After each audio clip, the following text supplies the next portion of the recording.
طيب محمد سون هاي التوقع، بس دير بالك تفك تشهيره، دام شغلتك واقفه على السلاح، هذا سلاحي، وش حكي؟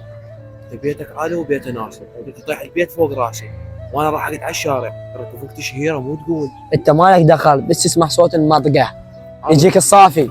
مشكور. خلي ارميه من هنا. ولك حسيوني اخوي اسمع التفقه مالتي شهيره، والله يمكن حسيان نطيح البيت فوق راسي.